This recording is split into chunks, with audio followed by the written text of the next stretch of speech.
Subscribe. Sign in. The 1% Gone Bad, Part 4. Open in app.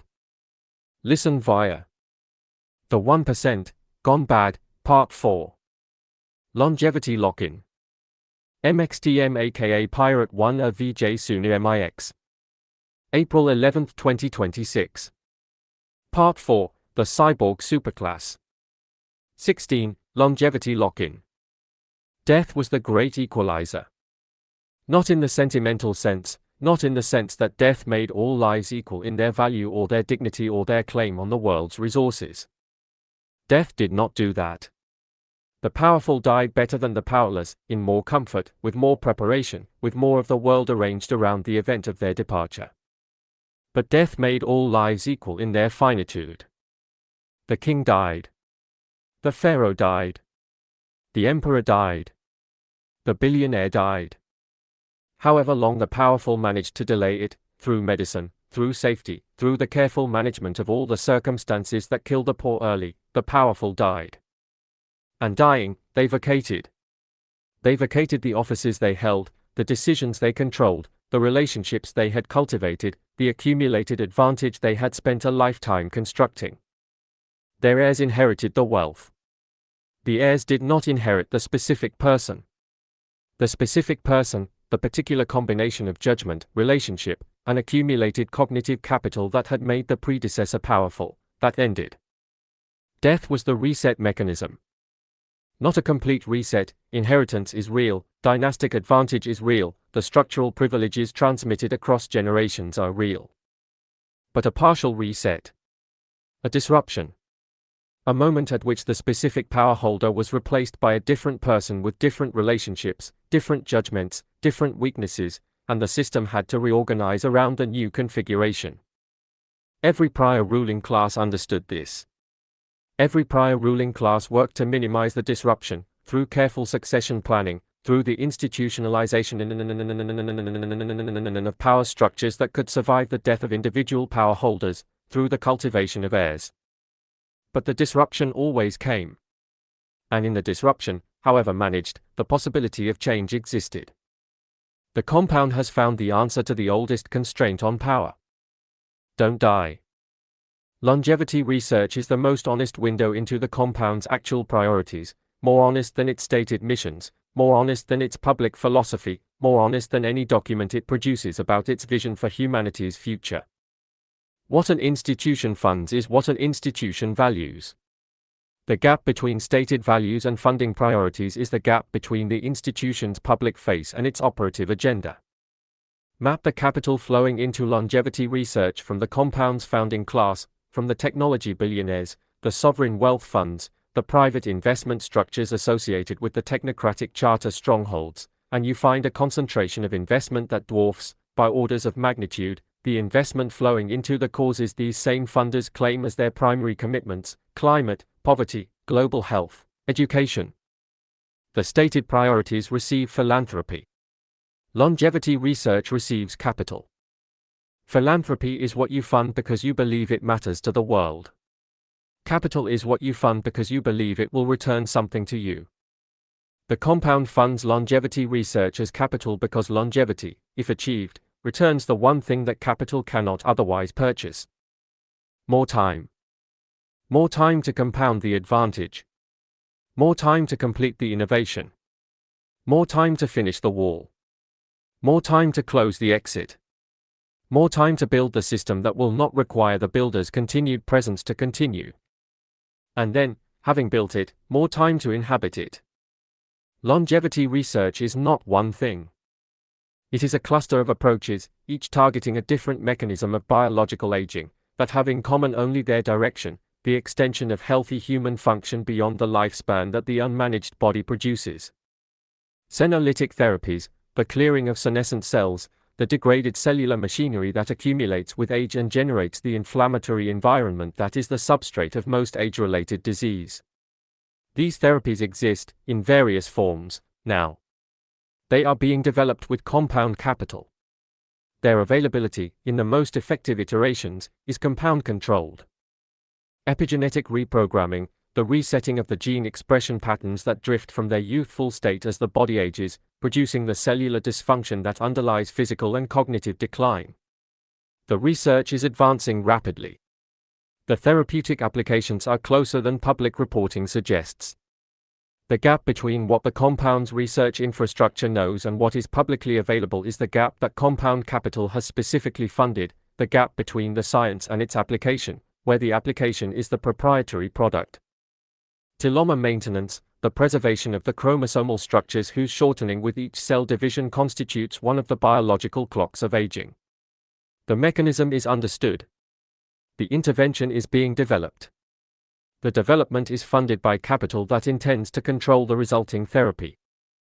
Metabolic optimization, the ongoing management of the body's energy systems, hormonal architecture, and inflammatory regulation through continuous monitoring and intervention, not curing disease after it develops but maintaining the physiological conditions in which disease cannot develop. The compound's medical infrastructure is already delivering this to its residents. It is not available outside. Neural preservation and enhancement, the maintenance of cognitive function against the neurological changes of aging, and the augmentation of cognitive function beyond the baseline that the aging brain can sustain. This is the longevity intervention the compound most prizes, because the design class's value is cognitive, and cognitive decline is the design class's mortality before biological death arrives. These approaches are not science fiction. They are funded, advanced, partially available in their most complete and integrated form to those inside the compound's medical systems. The compound's residents do not merely live longer. They live longer well, maintaining the cognitive and physical capability that makes their extended lives productive rather than merely extended. This is the distinction the compound understands and that public longevity discourse consistently misses. Living longer is not the goal. Maintaining capability across extended time is the goal. The goal is not an old person. The goal is a person who does not become old, who operates, at 90, at 100, at 120, at the cognitive and physical level that the unaugmented body achieves at 40. The goal is the perpetuation of peak. The political consequences of longevity are not discussed in the research literature. The research literature discusses mechanisms, interventions, efficacy, safety, side effects. The political consequences are discussed, if at all, in the spaces where the compound's governing class thinks about itself, which are not public spaces. The political consequences are these. The end of generational turnover. Every prior governance system derived some portion of its adaptability from the biological fact that the people who ran it died and were replaced by people who had grown up in different circumstances, with different experiences, different relationships, different intuitions about what the situation required. Generational turnover was not only a disruption. It was a correction mechanism, the regular introduction of people whose formation had occurred in the world the prior generation had produced, rather than the world the prior generation had inherited. The new generation saw what the prior generation was too invested in its own prior decisions to see. The new generation questioned what the prior generation had stopped questioning because the questioning had become uncomfortable. Generational turnover was messy. It was often regressive as well as progressive. New generations brought new biases as well as new insights. But it was movement. It was the system's metabolism. The turnover that prevented the system from calcifying around the preferences and the worldviews of whoever had been in power long enough to make those preferences and worldviews feel like permanent truths. Longevity lock-in ends this metabolism. The ruling class that does not die does not turn over. Its members do not become new people. Their relationships do not reset. Their accumulated perspective does not clear. They remain specific people with specific histories, specific investments in prior decisions, specific relationships with each other that have been maintained across decades rather than years, in the positions of power they have occupied for as long as the longevity therapies have been keeping them there. The system does not refresh. It deepens. The prior decisions become more prior. The accumulated perspectives become more entrenched. The governance calcifies not into corruption, necessarily, not into the cynical self-dealing of people who no longer believe in anything, but into the sincere, confident, deeply experienced conviction of people who have been right enough times, across a long enough period, that the possibility of being wrong no longer feels like a live hypothesis. The compounding of advantage. The billionaire who lives 120 years does not merely accumulate twice the wealth of the billionaire who lives 60. They accumulate the wealth of 60 years of compounding applied to the base that the first 60 years generated. The mathematics of compound interest applied to extended lifespans produces wealth concentrations that no inheritance tax, no redistribution mechanism, no democratic intervention could address, because the wealth does not transfer through inheritance. It never stops belonging to the original accumulator. It compounds continuously for as long as the longevity holds. The gap between the extended ruling class and the unextended majority is not the gap between one generation's wealth and the next. It is the gap between a century of compounding and a lifetime of earning. It cannot be bridged. Not by education. Not by opportunity. Not by the most aggressive redistribution a democratic majority could politically sustain, because the extended class's wealth generates, annually, more than redistribution could recover. The longevity lock-in is not a metaphor. It is a mathematical reality. The extended class locks in its advantage not through any particular act of exclusion but through the simple arithmetic of time. More time. More compounding. More compounding. More gap. More gap. More lock-in. The calcification of the network. Power is not only wealth. Power is relationship, the accumulated network of trust, of shared history, of mutual obligation and mutual knowledge that allows the powerful to coordinate faster, more reliably, and at lower cost than any alternative structure. The extended ruling class's network does not reset. The relationships that took decades to build persist across the extended lifetime. The trust that was established through shared experience, shared decisions, shared risks, shared successes and failures, deepens with continued shared experience rather than being disrupted by the deaths and successions that prior ruling classes were forced to manage. The extended class knows each other. Not in the superficial sense of acquaintance. In the deep sense of long experience, of having navigated, together, the decisions that mattered. This depth of relationship constitutes a coordination advantage that no newly formed group can replicate in any reasonable time frame, because the time frame required to build comparable relationship depth is longer than the biological lifetime of the unextended. The outside cannot build the network the compound has. Not because the outside lacks capable people. Because building comparable network depth requires comparable time. And the outside's time is limited by the biological clock that the compound has stopped. The longevity program creates a specific problem that the compound's founders understood and addressed through the same method they addressed every other governance problem. Not politically, but architecturally. The problem is this: a ruling class that does not die is a ruling class that does not vacate, and a ruling class that does not vacate is a ruling class that cannot incorporate the new without displacing the old. Every governance system requires renewal, the entry of new capability, new perspective, new energy, to remain adaptive. In systems with mortality, renewal is guaranteed biologically. The old die. The new take their place. In the longevity compound, renewal must be engineered, deliberately introduced against the structural inertia of a class with every incentive to maintain its position and the biological duration to do so indefinitely. The compound solution is selective admission to longevity. Not every compound inhabitant receives the full longevity program. The program is tiered. The tiers correspond to the compound's assessment of the inhabitant's value to the compound's operation. The highest tier, the founding class, the design class leadership, the governing structure's core members, receives the full program, the complete integrated suite of senolytic, epigenetic, metabolic, and neural interventions that constitute genuine life extension.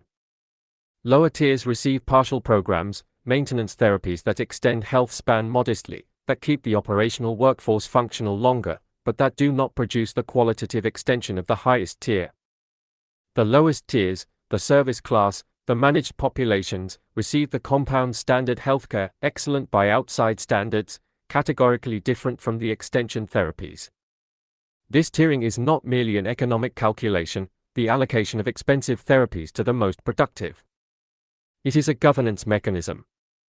The full longevity program is restricted to those whose continued existence most benefits the compound, and whose continued existence most depends, for the maintenance of what they have, on the compound's continuation. The extended class is the compound's most reliable constituency for self-perpetuation, not because they are ideologically committed to the compound but because they are biologically invested in it.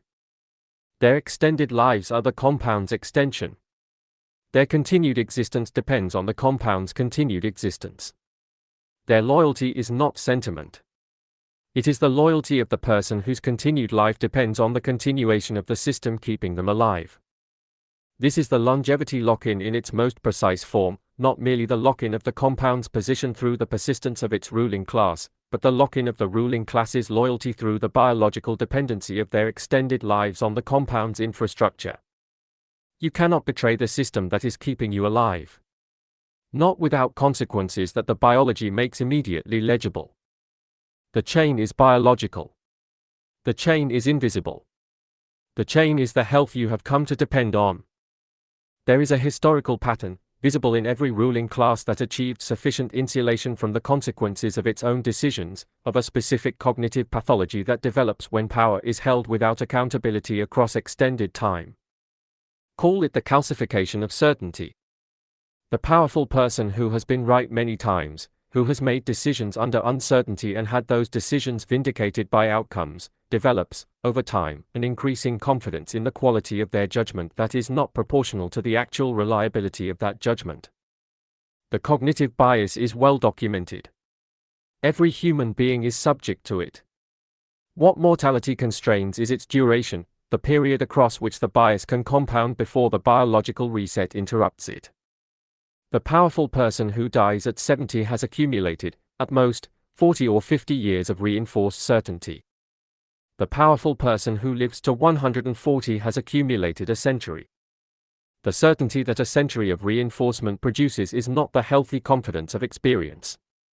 It is something closer to the absolute conviction of the person who has been operating on their own terms, validated by outcomes they selected and interpreted, for long enough that the alternative, that they might be systematically wrong about something that matters, has become literally unthinkable. Not suppressed. Not denied. Unthinkable. The category of self-doubt has been optimized out by a century of confirmation. The extended ruling class does not become evil. It becomes certain. And certainty, held across enough time, by people with enough power, without the corrective pressure of accountability, is more dangerous than evil. Evil can be named. Certainty cannot be challenged from inside. It simply is. The way the compound simply is. The way the wall simply is. The way the threshold simply is. Certain. Permanent. Beyond revision. Because revision requires uncertainty. And the longevity program, across a century of reinforcement, has made uncertainty a condition the governing class no longer remembers how to inhabit. The outside ages. This is the simplest and most complete description of what longevity lock-in does to the relationship between the compound and the majority it has left behind. The outside ages. Its people live the lives that biological time produces, the arc of development and capability and decline that the human body, unintervened, describes across its natural span. They are born. They develop. They reach their peak. They begin to decline. They die. Their children begin the arc again. Their children's children begin it again. Each generation starting from the beginning. Each generation spending its most capable years acquiring what the prior generation acquired before the prior generation declined. Each generation's accumulated wisdom lost at death, not completely. Inheritance is real, culture transmits, but substantially. The specific judgment, the specific relationship, the specific cognitive architecture that decades of experience produces, lost. Rebuilt. Lost again. The outside is on a treadmill whose pace is set by biology. The compound's ruling class has stepped off the treadmill. They do not start from the beginning. They continue from where they were. The century of accumulated judgment remains. The century of accumulated relationship remains. The century of accumulated cognitive architecture remains. And while the outside rebuilds, generation after generation, what each generation loses at death, the compound's ruling class simply continues, accumulating, year by year, decade by decade, the advantage of continuous existence over a majority condemned to start again every generation. The majority that had, once, in a world before the longevity program, a fighting chance. Because the powerful died too and the reset was universal and the treadmill ran at the same pace for everyone. And now does not. The most significant consequence of longevity lock-in is not what it does to the compound. The compound benefits in every quantifiable dimension: more experienced governance, more stable leadership, more deeply networked coordination, more patient long-horizon planning. The most significant consequence is what it does to the concept of the future. Every prior human civilization understood the future as something that did not yet belong to anyone, a space that the present generation was obligated, in some sense, to leave available to subsequent generations who would inhabit it on their own terms. The future was open. The future was common. The future was the inheritance of those not yet born and therefore not yet able to defend their claim, which created, in every functioning civilization, some responsibility on the present toward the future's not yet present inhabitants. Longevity lock-in transforms the future from open to occupied. The compound's extended class does not vacate the future. It inhabits it, continuously, permanently, carrying the present's power into every subsequent decade, occupying the decision-making positions that the future's governance requires, with the century-old certainties that the longevity program has refined into something indistinguishable, from the inside, from wisdom. The future is not open. The future is already full. Full of the present's powerful, who have purchased the right to be there with the longevity capital that bought them the time the future requires. The not yet born will inhabit a future whose key positions are already occupied, whose resources are already compounded, whose networks are already calcified, whose governance structures are already optimized around the preferences of people who were born before their grandparents and who have no intention of leaving. The future belongs to those who can afford to live in it. The rest will visit, briefly, and then vacate, to make room for their children to visit briefly in turn. While the compound's founding class remains, decade after decade, in the future that was supposed to be for everyone, taking up the space that inheritance used to clear but that longevity has made permanently occupied. Power has always sought to perpetuate itself. This is not the observation. The observation is what happens when perpetuation is achieved, when the mechanism of perpetuation is not institutional but biological, when the system that power has built to extend itself is not a dynasty that can be overthrown or an ideology that can be refuted or an institution that can be reformed, but a body that simply does not stop. The body is the argument. The body's continuation is the governance. The body's health is the system's legitimacy, because the system exists to maintain the body and the body exists to operate the system and the system is the compound and the compound is the wall and the wall is the perimeter and the perimeter is the answer to every question about what the compound owes to those outside it. The answer being, nothing. Because owing requires time, requires the sense that the debt will eventually come due, that the creditor will eventually be in a position to collect, that the mortality of the powerful will eventually produce a moment of reckoning. And the longevity program has postponed the mortality indefinitely. Which means the debt is deferred indefinitely. Which means, in the arithmetic of the extended class's planning horizon, the debt does not exist. Death was democratic, not in the sense that it treated everyone equally, it did not, it never did, but in the sense that it was universal. The king died, the king always died, and in the dying, the future opened, briefly, incompletely, imperfectly, but opened. A crack in the certainty. A space in the occupied future. A moment in which the system had to reorganize around someone new, and the someone new was not yet certain, was not yet calcified, had not yet spent a century being confirmed, and in that uncertainty, in that soft new tissue of unconsolidated power, something was possible that the century of certainty had made impossible. The longevity program ends this, not the king's mortality, the crack, the possibility that lives inside the crack. The future closes, the occupied future, the future that is already full of people who bought their way into permanent residence, and now inhabit it as they inhabit the compound, Behind a wall with a perimeter with sensors that detect approach and parameters that define who may enter and who may not. The future has a gate, the gate has a threshold, the threshold is biological, and the biology belongs to them. 17. Neural augmentation monopoly. The mind was the last commons. Every other human resource had been enclosed, privatized, commodified, extracted from common access and reconstituted as property belonging to those with the capital to claim it. Land was enclosed. Water was enclosed. The electromagnetic spectrum was enclosed. Genetic sequences were enclosed. The algorithms that organized digital attention were enclosed. The platforms through which human beings communicated were enclosed. Each enclosure followed the same sequence. The resource existed as common or unowned. The resource was identified as valuable, capital moved to claim it, law was written to legitimize the claim, and what had been available to all became available to those who could afford access. The mind resisted this sequence.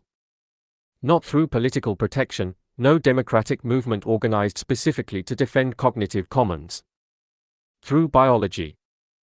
The mind was inside the skull. The skull was inside the body. The body was the person. And the person, whatever else could be done to them, however thoroughly their external circumstances could be shaped and constrained and impoverished, retained, inside the skull, a cognitive space that capital could influence but could not directly access. You could educate the mind, or deprive it of education. You could nourish the brain, or starve it. You could organize the environment to produce certain kinds of thinking and suppress others. But you could not enter. You could not insert a capability or remove a limitation or directly alter the architecture through which the person encountered and processed the world. The mind was not free. But it was private. The last private space, the one enclosure that could not be enclosed because the enclosure was the person themselves. Neural augmentation is the technology that ends this. Not metaphorically. Architecturally. The interface between the mind and the external system, the direct connection between the brain's electrochemical processes and the compound's computational infrastructure, is the final enclosure. The last commons entered. Neural augmentation in its current and near-term forms is not the science fiction version, not the wholesale replacement of biological cognition with silicon architecture, not the uploading of consciousness to digital substrate. It is more modest in its immediate expression and more consequential in its structural implications than either the utopian or dystopian imaginings that dominate public discussion of the technology. It is, in its initial forms, the addition of layers. Layers of capability added to the existing biological architecture, not replacing what the brain does but extending it, in the specific directions the compound has determined are most valuable. Memory extension. The biological brain's memory is reconstructive, lossy, and subject to interference. The augmented layer adds a precise, searchable, comprehensive external memory, a record of everything the augmented person has experienced, accessible instantly, perfectly indexed, cross-referenced with the compound's information systems. The augmented person does not merely remember. They retrieve. With a precision, a completeness, and a speed that biological memory cannot approach. The unaugmented person encounters a situation and searches their imperfect biological memory for relevant prior experience. The augmented person encounters the same situation and has, instantly available, not only their own prior experience but the compound's entire relevant knowledge base, cross-referenced, ranked by relevance, presented in the format their cognitive profile processes most efficiently. The unaugmented person is operating from their brain. The augmented person is operating from their brain plus the compound's infrastructure. The difference in cognitive capability is not incremental. It is categorical. Analytical amplification.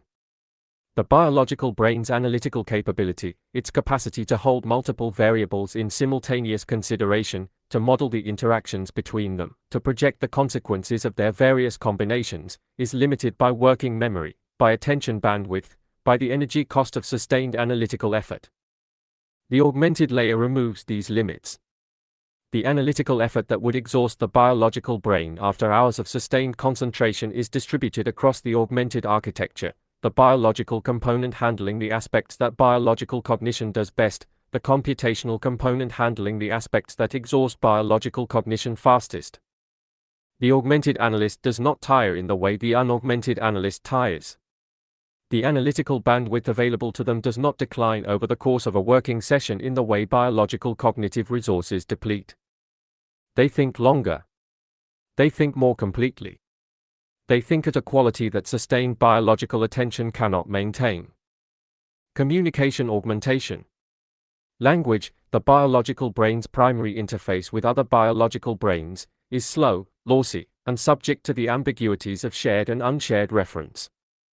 The augmented communication layer does not replace language.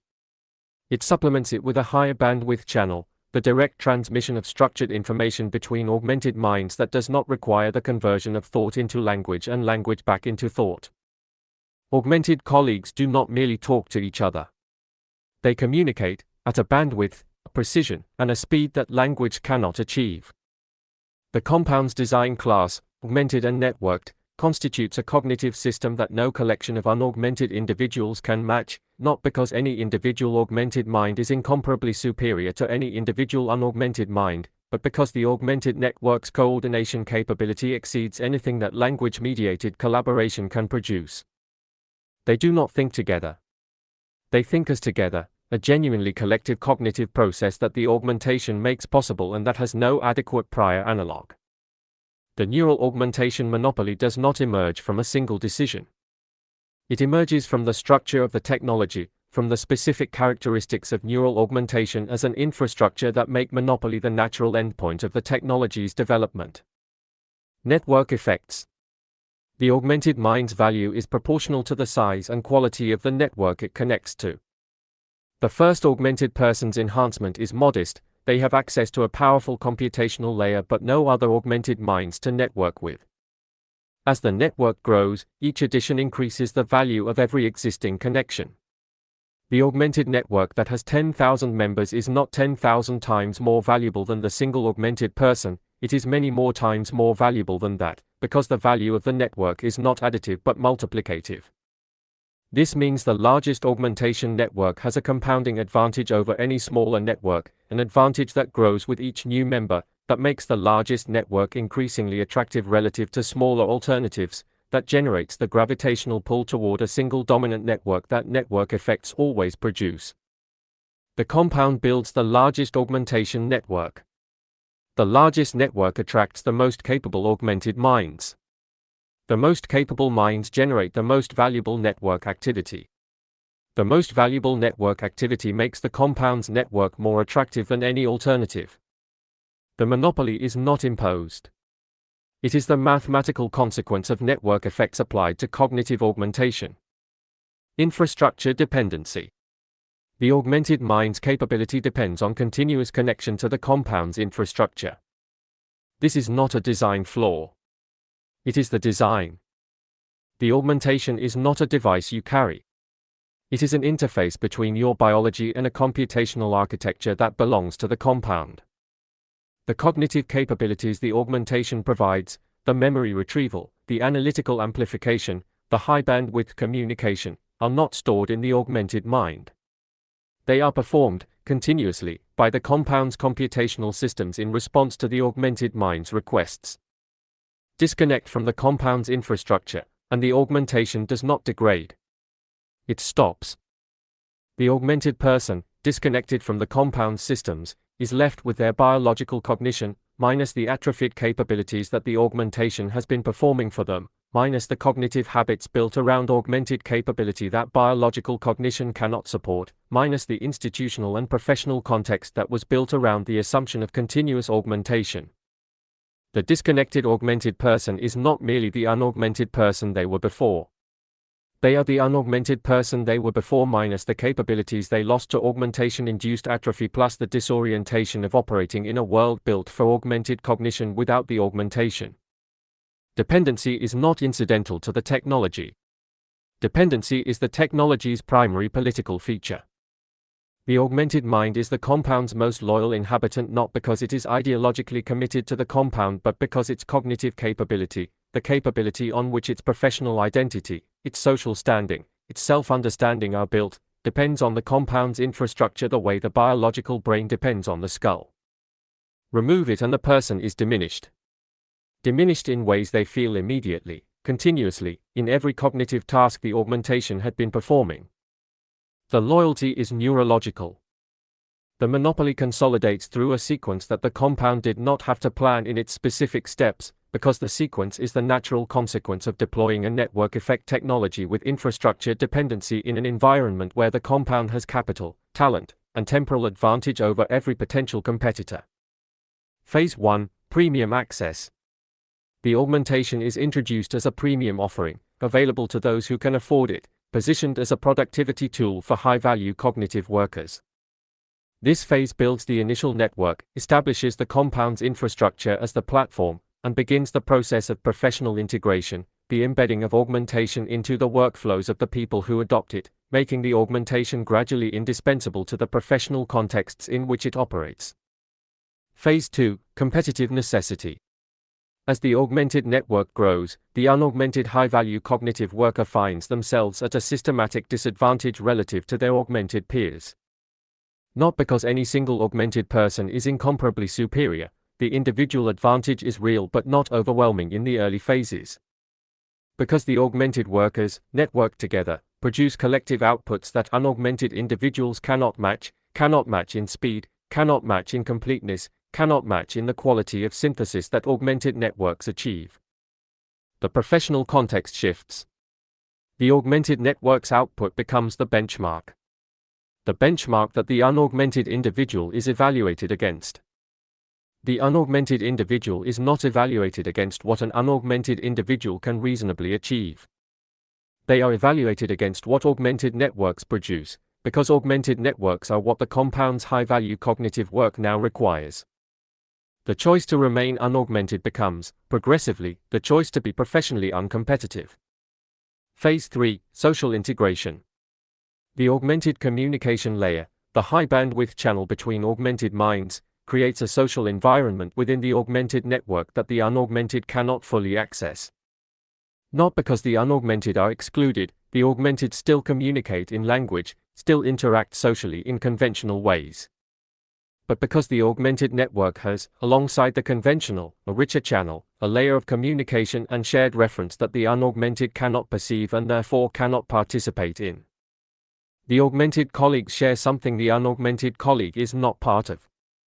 The social world of the compound's design class has a dimension the unaugmented cannot enter, not by prohibition, but by architecture. Remaining unaugmented means remaining at the margin of the social world that the augmented network constitutes, present but not fully present, connected but not fully connected, in the room but not in the conversation that the room's dominant occupants are having. Phase 4, Cognitive Normalization. The augmentation has been present long enough that the generation now entering the design class has never known professional life without it. For this generation, augmentation is not an addition to cognition. It is the baseline of cognition, the assumed starting point from which professional capability is measured. The unaugmented mind is not, for this generation, the natural mind with optional enhancement. It is the impaired mind, the mind operating below the capability that the professional context assumes as standard. The framing has inverted. Augmentation is no longer augmentation. It is simply thinking. And the unaugmented mind is the mind that cannot quite keep up, that processes too slowly, remembers too imprecisely, analyzes too shallowly, communicates too loosely. To function at the level that the cognitive environment now demands.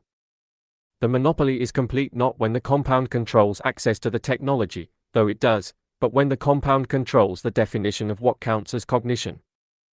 The neural augmentation monopoly produces a specific form of inequality that differs from every prior form in a characteristic that makes it uniquely resistant to the political responses that prior inequalities generated.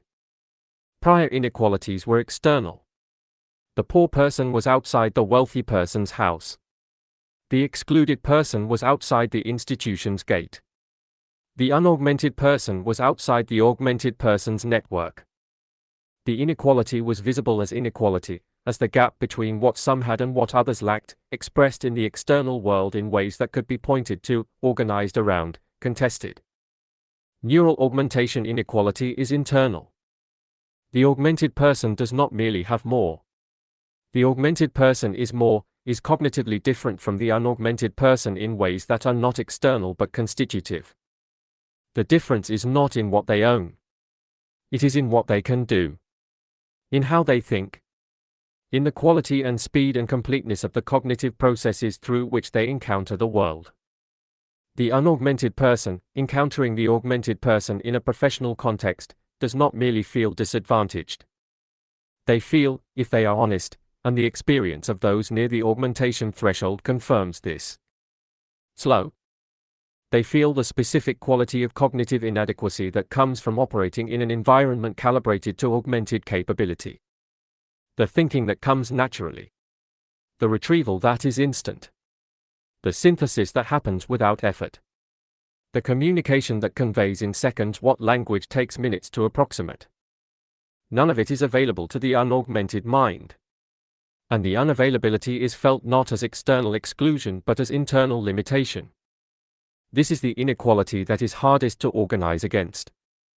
External inequality produces a political subject who knows they are being denied something they deserve, who can name what is being denied, who has a claim, and the claim has an address. Internal inequality, the inequality of constituted capability, produces a political subject who experiences their condition as personal inadequacy. Not as the consequence of a system that has decided their cognition is not worth augmenting. As the simple fact of being less capable than those around them. Which feels like biology, not politics, like the natural order, not a governance decision. Like what they are, not what has been done to them. The neural augmentation monopoly does not produce an underclass that knows itself as an underclass. It produces an underclass that experiences itself as simply less. And attributes the less to itself. Access to the monopoly's infrastructure is the defining question of entry by cognitive value at its deepest level. The compound does not merely assess cognitive value. It assesses cognitive value relative to the augmented baseline.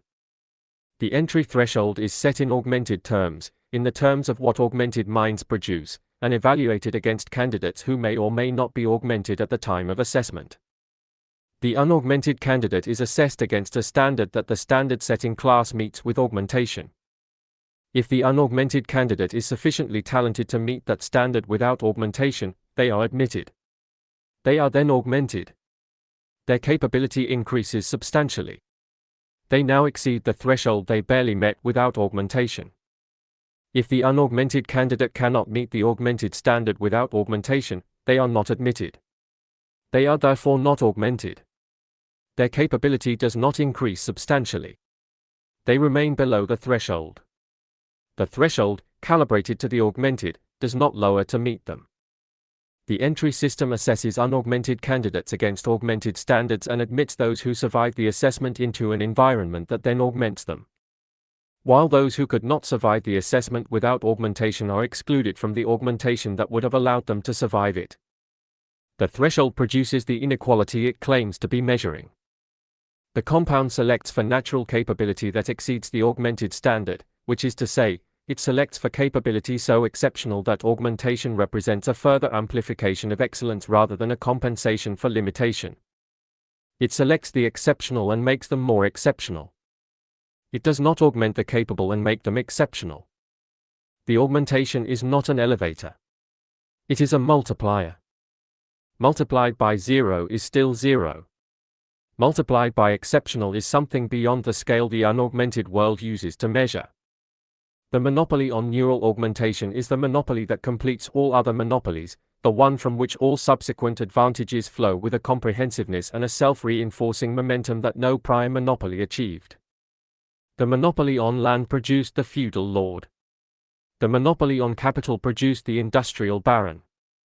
The monopoly on information produced the platform billionaire.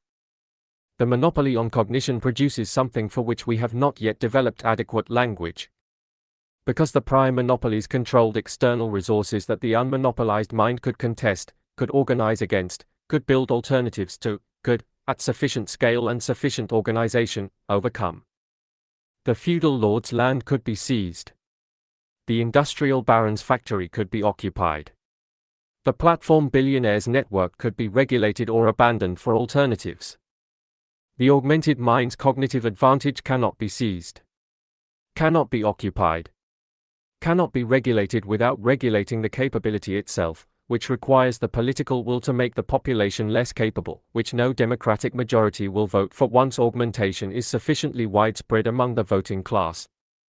And cannot be abandoned for alternatives because the alternatives do not exist. The monopoly has ensured this, and because abandoning augmentation means becoming less capable than you currently are, which is not an act most people are willing to perform as an act of political solidarity with those who were never augmented in the first place. The neural augmentation monopoly is the monopoly that secures all prior monopolies, that places, behind every prior advantage, the cognitive architecture that can defend it, extend it, and prevent the challenges that every prior monopoly eventually faced. Landed monopoly fell to organized labor. Industrial monopoly fell to regulatory democracy. Platform monopoly fell to, is falling to, the accumulated pressure of democratic institutions that may yet limit its reach. Cognitive monopoly falls to nothing that has yet been organized, because organizing requires the cognitive capability that the monopoly controls, and the cognitive capability that the monopoly controls is not available to those who would use it to organize against the monopoly. The compound does not need to suppress opposition. It needs only to maintain the monopoly that makes opposition cognitively insufficient to matter. The neural augmentation monopoly has a horizon that its architects consider with more care than any other long-term planning question. The horizon is the point at which the augmentation gap, the cognitive distance between the augmented class and the unaugmented majority, becomes large enough to constitute a difference not of degree but of kind. Not, the augmented are smarter than the unaugmented. But, the augmented and the unaugmented are no longer operating in the same cognitive universe, are no longer reasoning about the same problems in commensurable ways, are no longer, in any sense that prior philosophy of mind would recognize as meaningful, thinking together. This horizon is not a sharp threshold. It is a gradient, a progressive widening of the cognitive gap that crosses, at some point, the line beyond which the two populations cannot be said to share a common intellectual world. When that crossing occurs, when the augmented mind's cognitive architecture has been extended far enough that the unaugmented mind cannot follow the reasoning, cannot evaluate the claims, cannot meaningfully participate in the discourse through which the decisions that govern both populations are made, the pretense of shared governance becomes untenable. Not because anyone decides it is untenable. Because the cognitive gap makes it structurally impossible, makes the participation of the unaugmented in the governance of a world shaped by augmented cognition as meaningful as a child's participation in a doctoral seminar, present, perhaps, accommodated, perhaps, but not constitutive of the outcome. The compound's architects see this horizon. They see it as the completion of the project, the point at which the cognitive basis for democratic governance is not merely weakened but dissolved. The point at which the question of what the augmented owe the unaugmented can be answered, honestly, in the language of the gap. Nothing that requires their understanding, nothing that requires their consent, nothing that requires their participation in a discourse they can no longer follow. The horizon is not a future event. It is a present trajectory. And the trajectory, extrapolated forward at the rate the compound's augmentation research is advancing, arrives sooner than the unaugmented world has been permitted to understand. They said, we are enhancing human capability, and it was true, they said, the augmented mind is still a human mind, and it was true, for a time, they said, this technology will eventually be available to everyone, and this was the statement that was true in the way that all statements are true when the word eventually is doing all the work, eventually meaning, when we have extracted every advantage the period of exclusive access can provide, when the monopoly has served its purpose, when the gap is wide enough that sharing some of it does not threaten what the gap has built, eventually, the word that means never in the language of systems that benefit from the delay, the unaugmented world waits. It waits with the cognitive tools available to it, the unaugmented brain, the biological memory, the language speed communication, the thinking that tires and the attention that wanders and the working memory that holds 7 things plus or minus 2, and it is told, eventually, and it believes this because it must. Because the alternative is to understand that the mind was the last commons and the commons has been enclosed and the enclosure is inside your skull and the inside of your skull is the one place you thought they could not reach, and they have reached it, not with force, with an offer, and the offer was accepted by those who could afford it and declined, involuntarily, by those who could not, and the mind that was the last commons is now the first property, owned by those inside the wall, behind the perimeter, in the compound where cognition itself has found its enclosure. 18. Intelligence stratification. Every society has stratified. This is not the observation that requires defense. Every human civilization on record has organized itself into layers of access, of authority, of resource, of the specific combination of privilege and obligation that constitutes a social position and determines, with more or less rigidity depending on the civilization, what a person born into that position can expect their life to contain. Caste, class, estate, tribe. The vocabulary differs. The structure is consistent. What differs across civilizations is not whether stratification occurs but what it is organized around, what the principle of differentiation is, what characteristic places one person above another, what the criterion is by which the layers are distinguished and the distinctions maintained. Birth organized the feudal stratification. Ritual purity organized the caste stratification. Capital organized the industrial stratification. Party membership organized the Soviet stratification. Each organizing principle generated a specific kind of social order, specific inequalities, specific pathologies, specific mechanisms of reproduction, specific vulnerabilities to challenge and change. And each organizing principle, when it was the dominant principle, presented itself not as a choice, not as one possible way of organizing the distribution of power and resource, but as the natural order, the way things simply are, the reflection of some deeper truth about human beings and their differences, the arrangement that corresponds to what people actually are rather than what any particular system has decided they should be. The serf did not experience feudal stratification as a political choice that could be unmade. The serf experienced it as the order of things, as the world. The intelligence stratification of the compound is the newest version of this oldest operation, the conversion of a chosen principle of differentiation into an apparent natural law. With the specific advantage, over all prior versions, that this time the principle is measurable, is continuously updated, and corresponds to something real in a way that blood and purity and capital only partially and imperfectly did. Intelligence is real. Cognitive capability is real. The differences between human beings in their capacity to reason, to model, to create, these differences are real. This is what makes intelligence stratification the most durable stratification yet devised, and the most dangerous. Intelligence stratification is not new. Every meritocratic system stratifies by intelligence, that is the definition of meritocracy, or one of its definitions. The university stratifies by demonstrated cognitive capability. The corporation stratifies by cognitive contribution. The professional hierarchy stratifies by expertise. What is new in the compound is not stratification by intelligence. What is new is the following. First, the stratification is no longer merely organizational, determining who leads and who follows within a shared system. It is existential, determining access to the biological and cognitive substrates of capability itself. The prior stratification determined your position. The compound stratification determines what kind of being you are.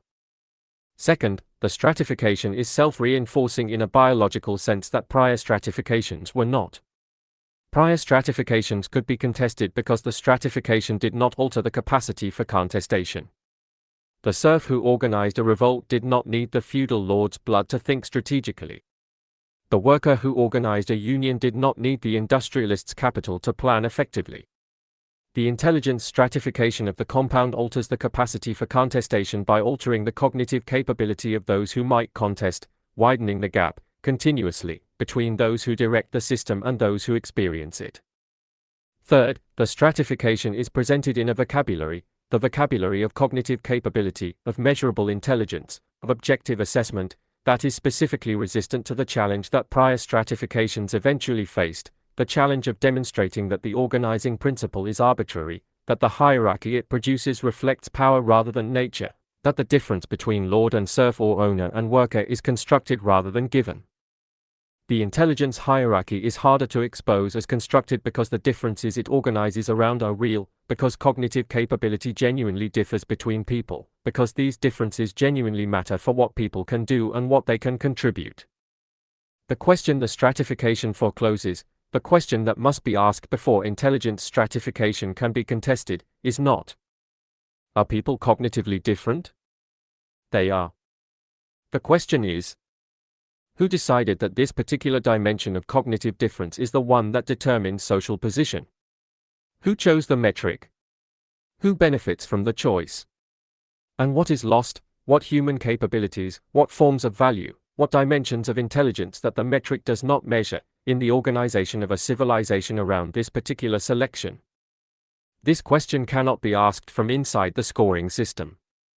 The scoring system does not have a field for it.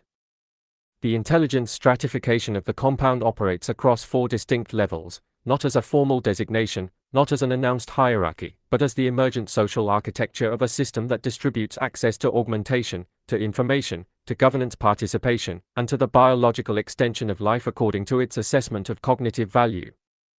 The augmented governing class.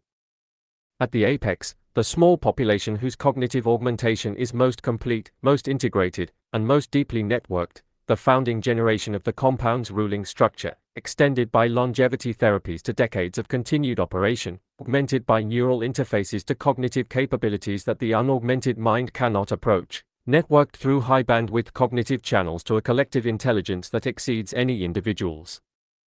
This class does not rule through force alone, though force is available to it. It rules through the cognitive gap, through the simple fact that its members can model situations, anticipate consequences, design interventions, and coordinate responses at a speed and a quality and a completeness that no challenger can match. The augmented governing class is not merely more powerful. It is more capable, and the capability is indistinguishable, from the outside, from a kind of wisdom, the appearance of knowing more, seeing further, understanding the situation with a clarity that the less augmented cannot independently verify but cannot effectively dispute. The governance of this class does not require the consent of those it governs. It requires only that those it governs cannot produce a coherent alternative, cannot model the situation better, cannot coordinate more effectively, cannot demonstrate that the governing class's judgment is wrong in ways they can articulate to an audience capable of understanding the articulation. The cognitive gap is the governance. The governance is the gap. The augmented design class. Below the governing class but above the broad population, the researchers, engineers, architects, and strategists whose augmented cognitive capabilities are the compound's primary productive resource, the class whose work generates the innovations that maintain the compound's advantage and whose continued performance justifies the augmentation investment the compound has made in them. This class is augmented, but not fully. Its augmentation is calibrated to productive contribution, maximizing output in the domains the compound needs while maintaining the dependency architecture that keeps the design class's cognitive capability tethered to the compound's infrastructure. The design class thinks with compound augmented minds. But the compound's augmentation does not fully include the design class in the governing class's cognitive network, the highest bandwidth channels, the deepest augmentation layers, the most complete integration with the compound's analytical and decision-making systems. The design class experiences the augmentation as personal capability enhancement, as the expansion of what they can individually do. What they do not experience, what the tiered architecture specifically prevents them from experiencing, is the governing class's collective cognitive process, the networked intelligence of the fully augmented that constitutes the compound's actual decision-making. The design class is augmented enough to be indispensable, not augmented enough to govern. The gap between the two augmentation levels is not communicated as a governance gap. It is experienced as a capability difference, as the natural consequence of different roles requiring different levels of cognitive augmentation. It is not natural. It is designed. The partially augmented operational class. The broader population of compound inhabitants whose cognitive augmentation is real but substantially less complete than the design class above them, the managers, technicians, analysts, administrators who run the compound's operational systems, implement the design class's innovations, maintain the day-to-day functioning of the compound's complex internal economy. This class is augmented enough to be effective. Augmented enough to be dependent on the augmentation. Augmented enough to experience the compound as natural, as the system calibrated to their cognitive mode, the environment organized around their augmented capabilities, and to experience the outside as alien, as the place where their augmentation does not function, where their cognitive infrastructure does not connect, where they would be, without the compound systems, less than they have become. The partial augmentation of the operational class is the compound's most precise governance instrument, more precise than any physical perimeter, more reliable than any loyalty mechanism, more durable than any ideological commitment. The operational class is cognitively invested in the compound in the most literal sense. The compound has invested in their cognition, and their cognition now requires the compound to function at the level they have become accustomed to functioning at. Their loyalty is not purchased. It is neurological. The unaugmented periphery. Below the partial augmentation threshold, the populations that the compound has not augmented, the service workers at the compound's margins, the managed populations in the surrounding territories, the abandoned majority in the outside world. Unaugmented not because augmentation is unavailable in principle, the technology exists, but because the compound has not assessed them as worth augmenting. Their cognitive contribution, in the compound's valuation, does not justify the infrastructure investment that augmentation requires. The unaugmented periphery is not cognitively undifferentiated. It contains within it the full range of human cognitive capability, the brilliant and the average, the creative and the methodical, the analytical and the intuitive, all operating with the biological brain's unaided capabilities. The unaided capabilities are not nothing. The unaugmented human mind is still the most sophisticated biological computing system that 4 billion years of evolution has produced. But it is operating in a world increasingly calibrated to augmented cognition, increasingly organized around the outputs of augmented minds, increasingly requiring, for effective participation in the decisions that matter, the capabilities that augmentation provides. The unaugmented mind in an augmented world is not stupid. It is operating on the wrong infrastructure, the infrastructure of the prior civilization, the cognitive equipment of the pre-augmentation era, the biological tools that were state-of-the-art before the compound decided to fund something better. The unaugmented periphery is not a permanent condition for all its members. Individuals from the periphery who demonstrate sufficient natural capability to meet the compound's augmented threshold may be admitted to augmentation, and are, selectively, when the compound's talent requirements demand it. These individuals are recruited. Their natural capability is the raw material that augmentation will multiply. Their recruitment is framed as opportunity, as the compound's meritocratic openness to cognitive capability wherever it is found. The recruitment is real. It is also the compound's most effective mechanism for preventing the unaugmented periphery from retaining the exceptional natural capability that might, if it remained in the periphery, constitute the leadership of a challenge. The compound does not suppress the gifted outside. It recruits them, augments them, integrates them into the compound's cognitive architecture, and in doing so, depletes the outside of the specific capability most required to contest the compound's dominance. The recruitment is the suppression. The opportunity is the extraction. The open door is the drain. Intelligence stratification produces a social world that is, on its surface, extraordinarily functional, and, at its depth, more rigidly hierarchical than any prior stratification has managed to be. The surface functionality is real. The compound's cognitive layers work. The augmented governing class makes decisions of a quality and a consistency that prior governing structures could not approach. The design class produces innovations at a rate and a quality that accelerates the compound's advantage. The operational class runs the compound systems with the efficiency that partial augmentation enables. The hierarchy functions. And functioning hierarchies are the hardest to contest, not because their members are coerced into acceptance but because the hierarchy's outputs are difficult to dispute. The compound is well governed. The compound's residents experience it as well governed. The decisions are good, by the metrics that matter inside the compound. The systems work. The environment is stable. The quality of life, within the compound, is genuinely superior to what is available outside. The hierarchy that produces this is not resented, largely, because it is experienced as competence, as the natural consequence of more capable people making better decisions for the benefit of those they govern. The cognitive stratification is the feudal hierarchy with one critical difference from the feudal original. The feudal lord was not actually superior. The blood that made them lord was not actually superior blood. The hierarchy rested on a claim, divine right, noble lineage, that was, at its core, a fiction. The intelligence hierarchy is not resting on a fiction.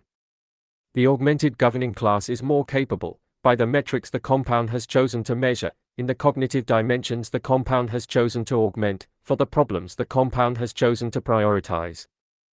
The capability is real, which makes the hierarchy feel natural in a way the feudal hierarchy never quite managed, and which makes the challenge to the hierarchy require not just the exposure of a lie but the much harder task of challenging a truth. The social psychology of intelligence stratification produces specific adaptations in each layer that maintain the stratification stability more reliably than any external enforcement could. At the governing class level, the adaptation is cognitive closure, the progressive narrowing of the questions the governing class considers worth asking, as the questions it already knows how to answer become more sophisticated and the questions that fall outside its competence become harder to recognize as questions. The governing class becomes, over time, extraordinarily capable within its domain and progressively incapable of perceiving the limits of that domain. Its intelligence is real. Its intelligence is also a filter, and the more powerful the filter, the more completely it excludes what the filter cannot process. At the design class level, the adaptation is competitive anxiety, the specific psychological pressure of operating in a cognitive environment where your performance is continuously measured against other high-capability augmented peers, where the gap between your current augmentation level and the governing class's full augmentation is always visible, and where the path to that higher level runs through the compound's assessment of your continued productive value. The design class works harder than any prior professional class in history, not because it is compelled to, but because the anxiety of relative cognitive position is more motivating than any external compulsion could be. At the operational class level, the adaptation is cognitive provincialism, the gradual narrowing of the operational class's conceptual world to the domain in which its partial augmentation operates.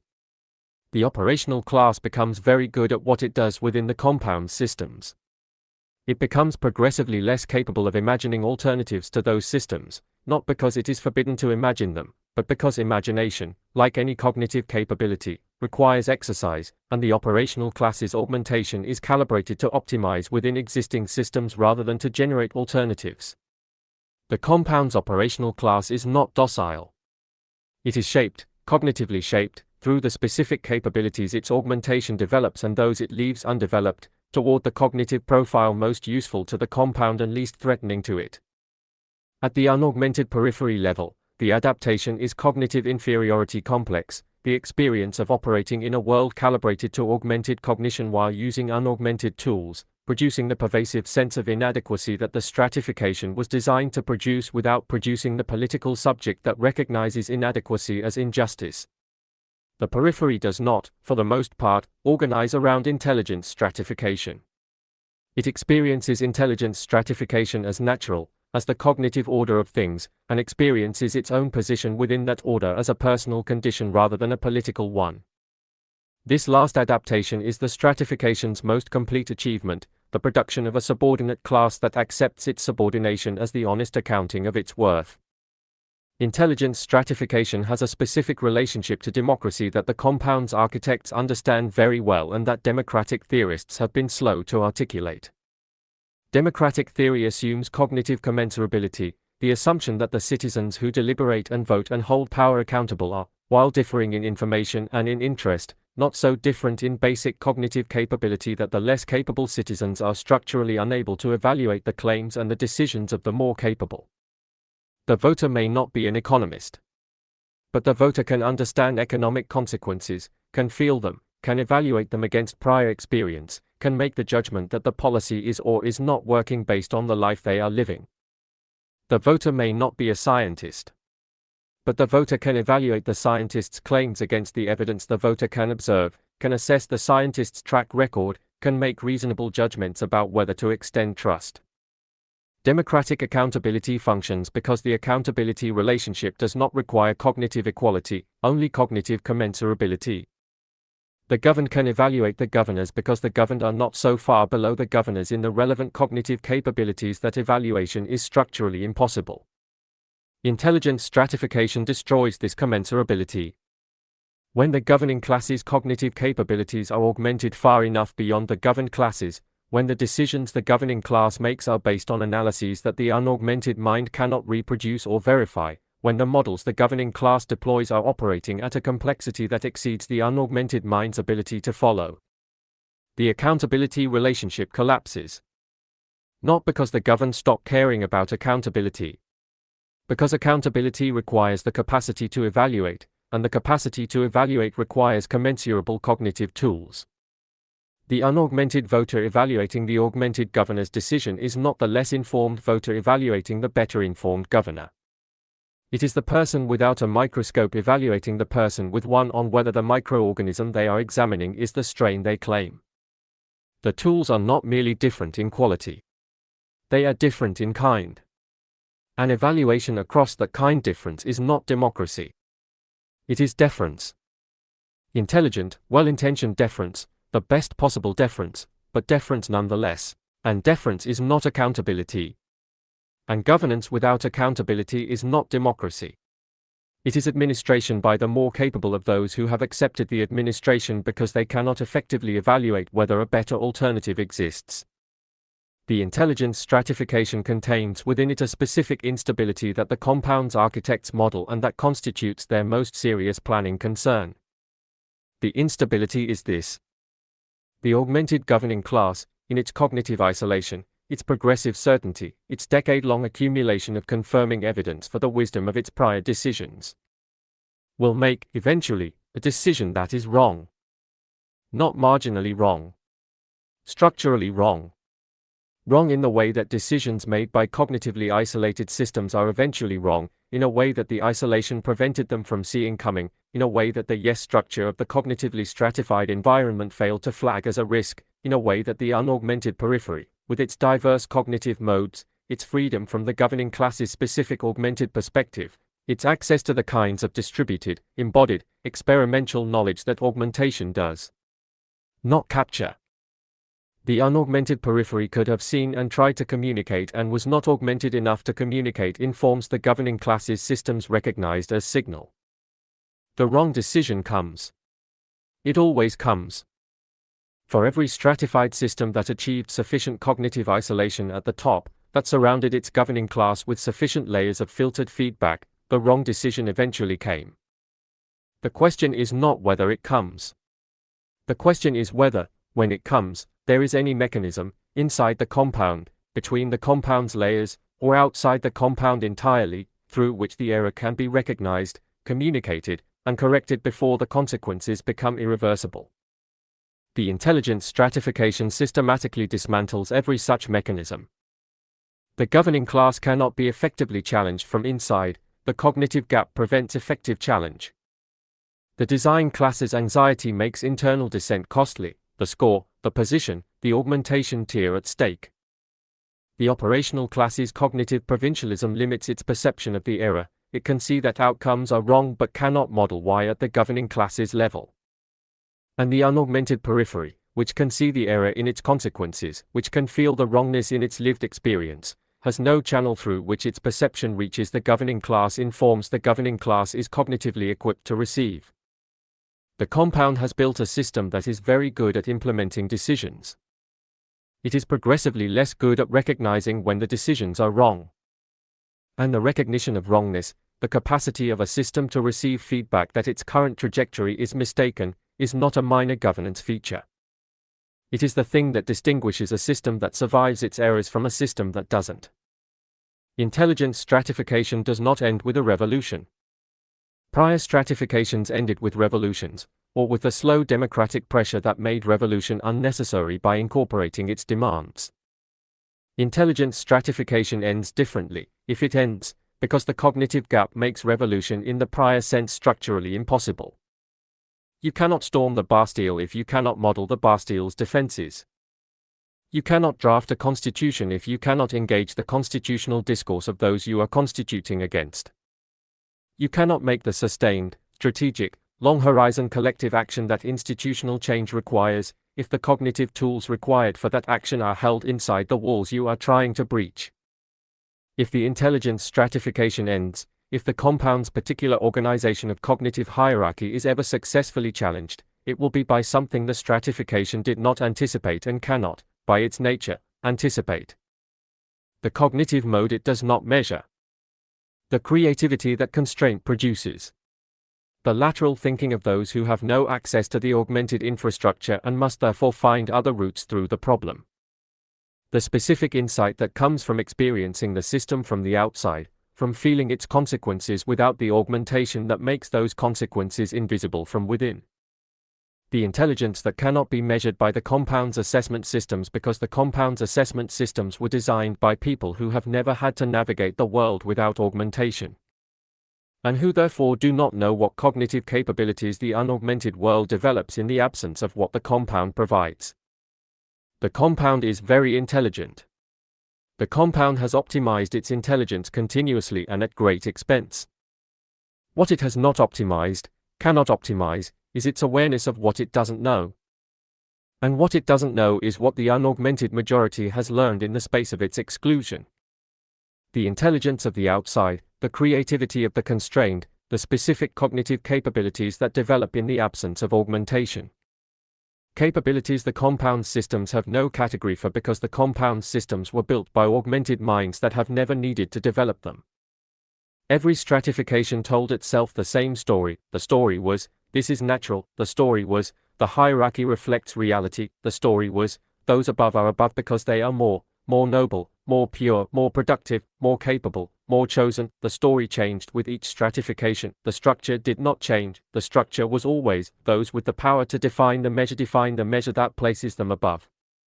The feudal lord defined noble blood as the measure, the industrial baron defined capital as the measure, the compound defines cognitive capability as the measure, and cognitive capability is real. This is the difference the compound is counting on. The realness of the measure is the compound's alibi, the thing that makes this stratification feel different from the prior ones, feel like the one that finally got the measure right, feel like the hierarchy that corresponds to nature rather than to power.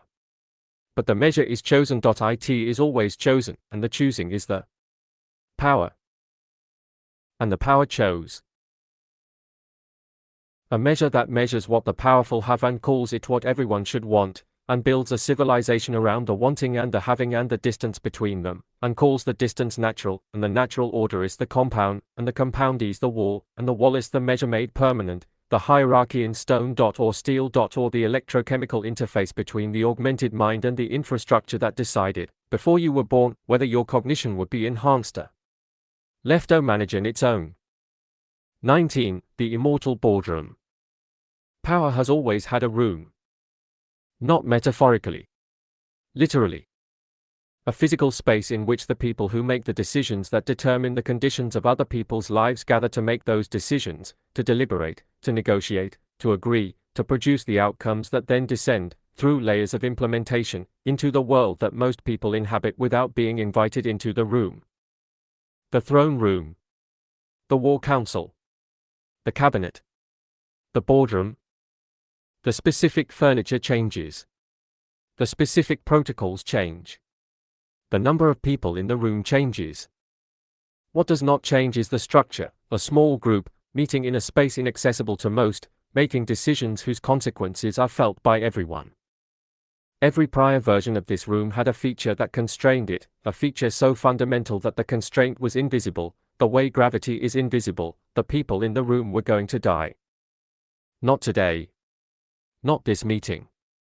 But the people in the room had a finite number of meetings remaining, a biological limit on how long they could occupy the room, on how long their specific configuration of relationships and judgments and accumulated positions could persist. The limit was the opening. The death was the door through which new people entered the room, carrying new relationships, new judgments, the perspective of a different formation, the corrective pressure of different experience. The immortal boardroom removes the door. The boardroom, as governance form, has always been the compound's truest expression, more than the charter city, more than the autonomous zone, more than the sovereign enclave. The charter city is the compound's geography. The autonomous zone is the compound's legal architecture. The boardroom is the compound's actual government, the room where the decisions are made that everything else implements.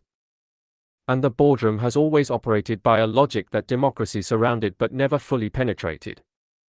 Democratic governance made the political boardroom accountable, elections replaced the occupants, legislative oversight constrained the decisions, judicial review assessed the outcomes. The corporate boardroom was never fully democratized. Its members were accountable to shareholders, not citizens. Its decisions were constrained by market logic, not democratic mandate. Its outcomes were assessed by profit, not public good. The compound's boardroom is not accountable to shareholders. It is accountable to itself. Not to market logic, the compound's closed economy insulates it from market discipline. Not to democratic mandate, the compound has no democratic constituency. Not to judicial review, the compound has no external judiciary with jurisdiction over its decisions. The compound's boardroom is the purest form of boardroom ever constituted, small, self-selecting, self-governing, accountable to nothing outside the room. And, now, not replaced by death. What happens to a room when no one in it ever has to leave? This is not a rhetorical question. It is an engineering question, a question about system dynamics, about what any closed system does when the primary mechanism of renewal is removed. Systems theorists have a term for it, lock-in, the condition in which a system's prior decisions constrain its future options so completely that the range of possible futures narrows continuously, until the system is operating in a space defined almost entirely by the path it has already traveled. Lock-in does not feel like narrowing from inside the system. From inside, it feels like deepening, like the accumulation of experience and wisdom, like the refinement of judgment through iteration, like the progressive improvement of a system that is getting better at what it does. The narrowing is visible only from outside, only to those who can see the space that the system's path is no longer exploring, the options its prior decisions have closed off, the questions it can no longer ask because asking them would require acknowledging that a prior decision might have been wrong. The immortal boardroom is a lock-in machine. Not designed as one. Not intended as one. But structurally, inevitably, by the simple dynamics of what happens to any deliberative body when the composition is fixed, the relationships are permanent, and the members' shared history extends far enough that the history itself becomes the primary frame through which new situations are interpreted. The boardroom locks in. The specific dynamics of the immortal boardroom are worth examining with precision, not as abstraction but as the concrete social psychology of a specific kind of room, containing specific kinds of people, operating under specific conditions that no prior boardroom has operated under. The permanence of relationship. Every prior boardroom contained relationships, alliances, rivalries, debts, obligations, the social architecture of people who have worked together across a significant shared history. The immortal boardroom's relationships are permanent in a sense that prior boardroom relationships were not. In the mortal boardroom, relationships were bounded by the awareness, however unconscious, that the people in them would eventually not be in the room together.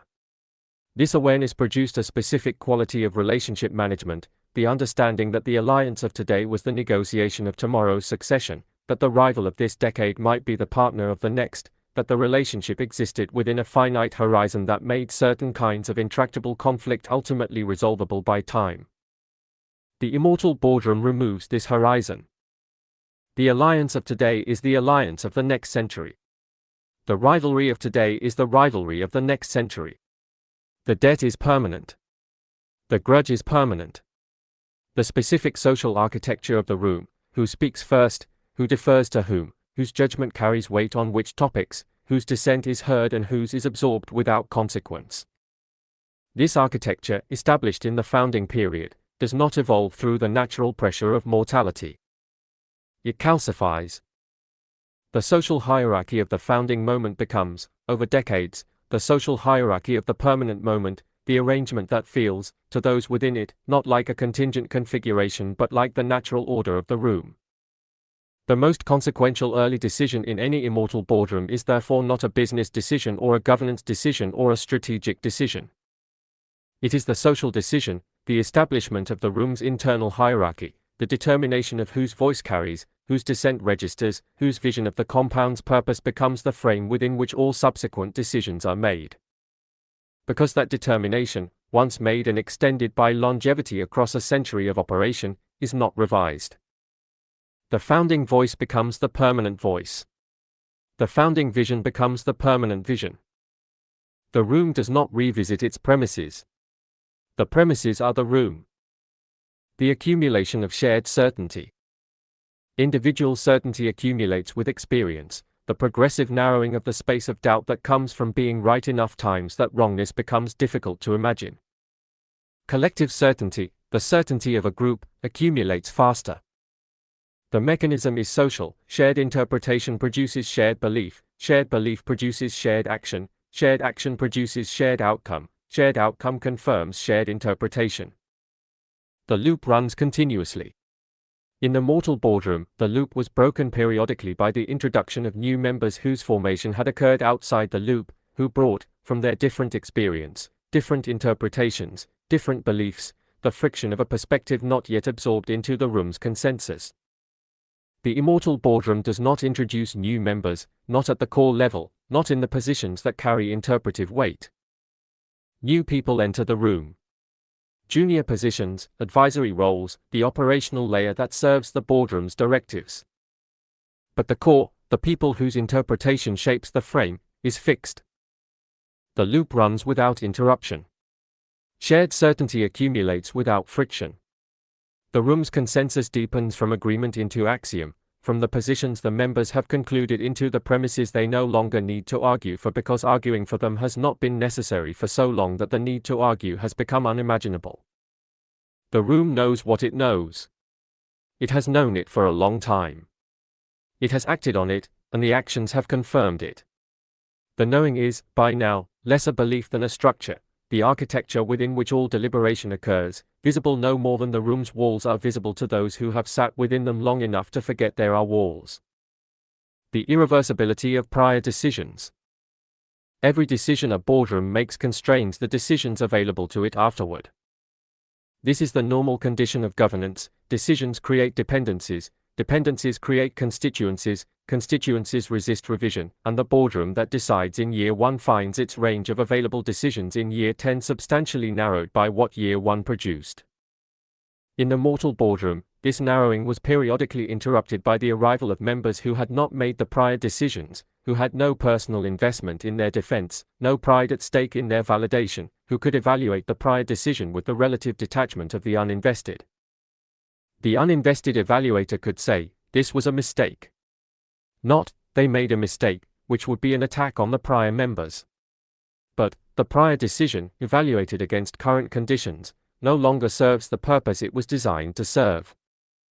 This is the sentence that the immortal boardroom cannot generate from within. Because the prior decision was made by the same people now being asked to revise it. The revision is not the uninvested evaluator's judgment. It is the admission of error by those who made the error. And the admission of error, in a room where the error makers are permanent, where their position depends on the narrative of their competence, where a century of operation has made competence the foundation of the room's self-understanding. The admission of error is not merely uncomfortable. It is structurally threatening. Because the immortal boardroom has built its legitimacy on the accumulated record of its decisions. Its claim to govern is, we have governed well. Admitting that a significant decision was wrong is not a governance correction. It is a legitimacy crisis. The boardroom avoids this by avoiding the admission, by finding, in every prior decision, the logic that was correct for its time, the conditions that have changed, the external factors that explain the suboptimal outcome. By producing, from the room's collective intelligence, the interpretation that protects the room's narrative while appearing to honestly evaluate the evidence. And the collective intelligence of the immortal boardroom is very good at producing this interpretation. Better than any individual member could produce alone. Better than any external critic can effectively challenge. Because the room has more information, more experience, more cognitive augmentation, more time in the specific situation being evaluated. The room's self-serving interpretation is, by every internal metric, the most sophisticated interpretation available. And sophistication, in the absence of external accountability, is indistinguishable from truth. The immortal boardroom has a specific relationship to succession that prior political theory has not developed adequate tools for. Prior theory of governance succession assumed that succession was necessary, that the question was not whether succession would occur but how to manage it, how to transfer authority without instability, how to ensure continuity without stagnation, how to select the successor who would best carry the institution forward. Succession planning was the central preoccupation of every long-lived governance structure, the problem that institutions solved or failed to solve and that determined, more than any other factor, their longevity. The immortal boardroom does not have a succession problem. It has a succession absence, a structural condition in which the question the institution has always had to answer is no longer being asked. The question is not being asked because the answer, the current members will continue, does not require planning. It requires only the longevity program. And the longevity program is operational. The succession absence has consequences that the boardroom experiences as advantages: no succession anxiety, no jockeying for position among potential heirs, no instability of the interregnum, no loss of institutional knowledge in the transition between generations. What it does not experience as a consequence, what it cannot experience as a consequence, because the consequence is the absence of something that was never present, is the renewal that succession provided. The new leader brought new questions. The new questions found old answers inadequate. The inadequate answers were revised. The revised answers produced new decisions. The new decisions produced new conditions. This is how institutions learned. This is how governance systems updated. This is the metabolism of institutional intelligence, the process by which a governance system remained adequate to the changing world it was governing. The immortal boardroom's metabolism has stopped. Not suddenly. Gradually. The way any metabolism stops when the conditions that drive it are removed, quietly, progressively, in the specific direction of the system's own prior tendency, without disruption, without crisis, without any moment at which the stopping is visible as the thing it is. The boardroom continues to deliberate. The deliberation is sophisticated. The decisions are implemented. The implementation is efficient. But the range of decisions available to the deliberation has narrowed. And the narrowing is not experienced as narrowing. It is experienced as focus, as the mature institution's understanding of what matters and what doesn't, of what questions are worth asking and what questions were settled long ago. The settled questions are the questions whose answers the boardroom cannot afford to revisit. And the questions whose answers cannot be revisited are the questions most in need of revision. Because they are the questions that were answered earliest, when the boardroom was youngest, when the world was most different from the world the boardroom now governs, when the confidence of the founders was least supported by evidence and most shaped by ambition. The founding vision. The founding certainty. The founding axioms that are now the room's walls. Invisible, permanent, unquestioned. Not because no one is brave enough to question them, but because the people who might question them have been in the room long enough to have forgotten that the walls were ever built. The immortal boardroom does not rule alone. It rules through a structure that has evolved, over the decades of its operation, into something for which the prior vocabularies of governance, democracy, oligarchy, technocracy, are simultaneously applicable and inadequate. It is oligarchic in its membership, a small group holds effective power. It is technocratic in its legitimation, the power is claimed on the basis of superior capability, the augmented cognitive advantage that makes the boardroom's decisions more sophisticated than any alternative the outside can produce. It is theocratic in its certainty, the boardroom's founding vision has, over the decades of its operation, acquired the quality of revealed truth, the quality of something that was not argued to but apprehended, by those capable of apprehending it, and that subsequent events have confirmed rather than challenged. And it is dynastic in its persistence, the specific individuals in the room are not replaced by successors but continue, the dynasty of the self rather than the dynasty of the bloodline, the perpetuation of the founding generation rather than its replacement by the next. This combination, oligarchic, technocratic, theocratic, dynastic, is not a known political form. It is a new form, generated by the conjunction of longevity technology and cognitive augmentation and private sovereignty and closed innovation. A form for which the political theory that might generate its critique has not yet been written. Because the political theory that critiques governance forms is written by the governed, by the people who experience the consequences of governance decisions without being party to the governance itself. And the governed, in the immortal boardroom's world, experiencing the consequences without the cognitive tools to derive them. Experiencing the outcomes without access to the decisions. Feeling the governance without being able to name what is governing them. There are historical echoes of the immortal boardroom that illuminate its character, not through precise parallel but through structural resonance. The Catholic Church's College of Cardinals, a small, self-selecting body with indefinite tenure, governing a transnational institution through a combination of doctrine, tradition, and internal deliberation, accountable to no external democratic body, approximates some features of the form. The differences are instructive. The cardinals are mortal. The cardinals are accountable, in a complex and attenuated sense, to a theological tradition that constrains their decisions and that the governed understand well enough to invoke against them. The immortal boardroom has neither constraint. The Venetian Council of Ten, a permanent, secret, self-renewing oligarchy that governed the Venetian Republic for centuries alongside its democratic institutions, approximates others. The difference is again, mortality generated rotation. The democratic institutions provided external pressure. The Venetian population was small enough to exert the social constraints that proximity produces. The immortal boardroom inhabits none of these constraints. The closest historical parallel is not a governance institution at all.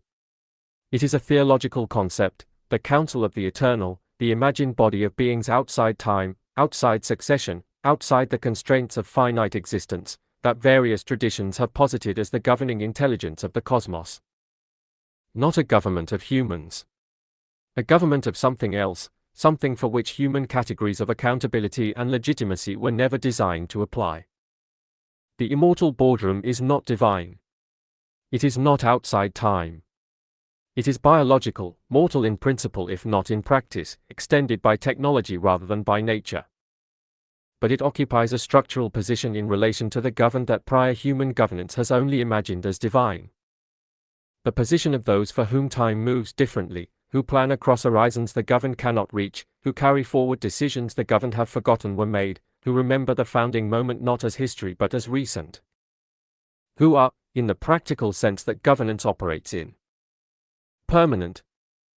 The immortal boardroom's most consequential decision is not any specific decision about strategy or policy or resource allocation. It is the decision it makes continuously, in every meeting, through every deliberation, by its mere persistence. The decision to continue. To continue as the boardroom. To continue as the governing structure.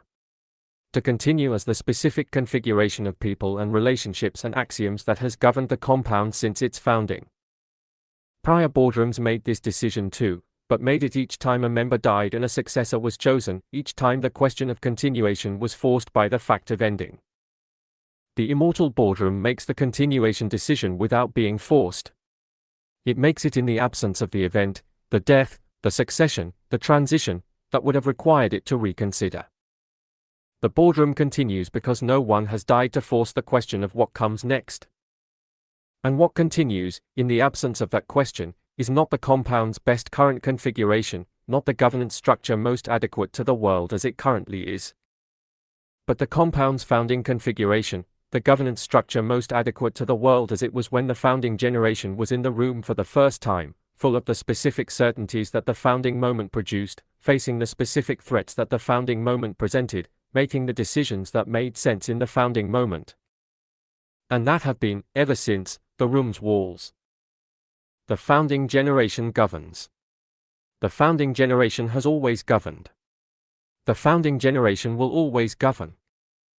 Until something happens that longevity cannot prevent. The boardroom knows this. It has modeled it. It has prepared for it with the intelligence that augmentation provides and the experience that decades of operation produces. It has prepared for every threat it can model. What it cannot model is what it has never encountered, the thing that has not yet happened, the challenge that has not yet taken form, the pressure that is building in the space the boardroom cannot see. The outside, with its distributed intelligence and its ferocious creativity and its specific knowledge of what the boardroom's decisions feel like from beneath. Assembling, in the space of its exclusion, the question the boardroom forgot to prepare for. Because the boardroom has been in the room so long, it forgot there was a world outside it.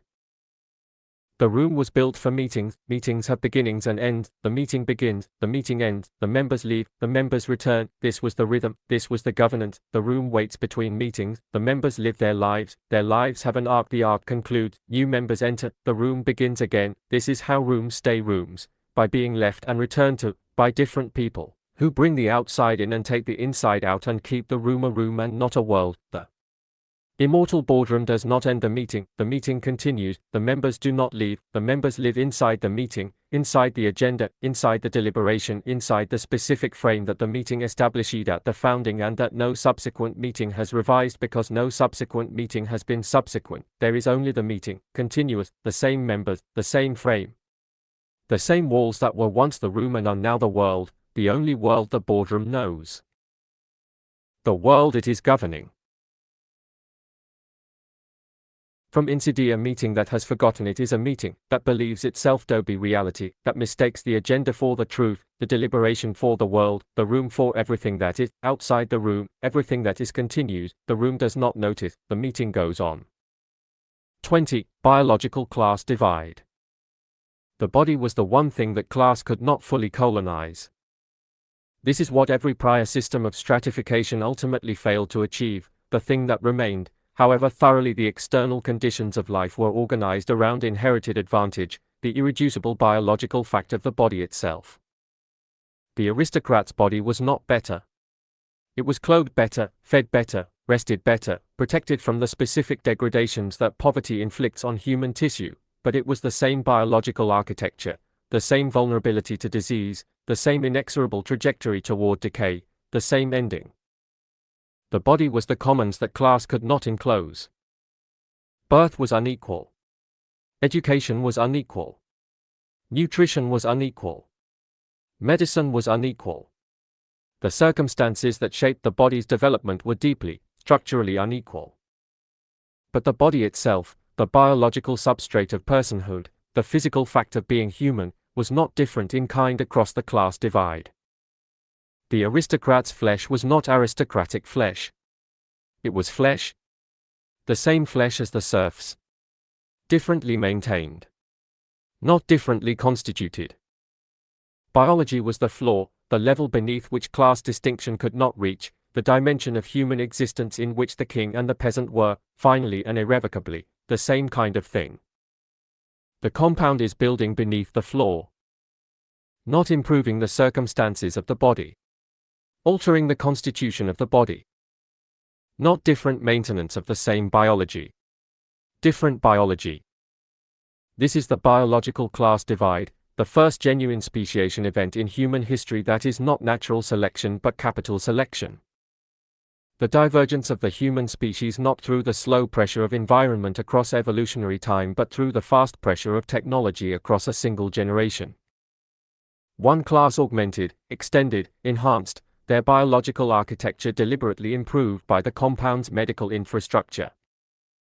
The other class unaugmented, unextended, operating the biological equipment that 4 billion years of evolution produced and that the compound has decided is not worth improving for those outside its walls. The biological class divide operates across 3 distinct dimensions, each a different axis of biological differentiation, each reinforcing the others, each more consequential than any prior form of class-based biological inequality. The longevity divide. The most visible dimension. The one that will eventually be impossible to conceal as the compound's founding generation remains visibly functional past the point at which their unextended peers have aged and died. The longevity divide is not merely a difference in lifespan. It is a difference in the experience of time, in the relationship between a person and the duration of their existence, that produces different kinds of minds, different relationships to consequence, different calculations of risk and investment. The unextended person plans within a biological horizon. 40 years of productive adult life, perhaps. 50 with good fortune and good health. The plans that make sense within this horizon are the plans that can be completed within it, the investments that mature, the projects that conclude, the relationships that develop and end within a human lifetime. The extended person plans within a different horizon entirely. A century of productive adult life. Perhaps two. The plans that make sense within this horizon are categorically different, longer in their reach, more patient in their accumulation, more indifferent to the short-term fluctuations that dominate the unextended person's decision environment. The extended person can wait. The unextended person cannot. This asymmetry of patience is the most consequential practical consequence of the longevity divide, and the one that most thoroughly and most invisibly reorganizes the relationship between the classes. The investment that requires 50 years to mature cannot be made by the unextended person on behalf of themselves. It can be made by the extended person. The negotiation that requires 30 years of sustained pressure cannot be sustained by the unextended person across a biological lifetime already largely committed to other obligations. It can be sustained by the extended person. The compound that requires a century to build cannot be built by the unextended person who will not live to inhabit it. It can be built by the extended person who plans to live in what they build. The biological class divide is therefore also a temporal class divide, the divide between those who have time and those for whom time is the primary scarcity. And this temporal divide reorganizes every other dimension of advantage in favor of those for whom time is not scarce. The cognitive architecture divide. Neural augmentation produces not merely enhanced performance of existing cognitive functions, it produces, over time, different cognitive architecture. The augmented mind, operating for decades with the augmented layer as its primary interface with information, develops cognitive habits, cognitive strengths, and cognitive dependencies that progressively diverge from the cognitive profile of the unaugmented mind. The augmented mind's memory retrieval is precise. Used as the primary memory system across decades, it atrophies the reconstructive biological memory, the imprecise, creative, associative memory that biological minds use to navigate uncertainty. The augmented mind's analytical layer is comprehensive.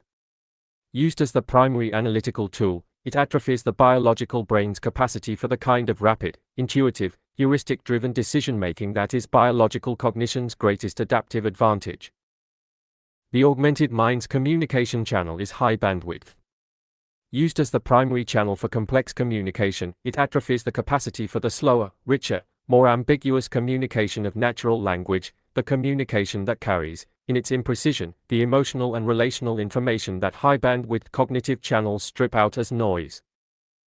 The augmented mind, after decades of augmented operation, is not merely better than the unaugmented mind at the tasks augmentation optimizes for. It is different from the unaugmented mind, different in the specific way that any mind is different from a mind that has developed under systematically different conditions.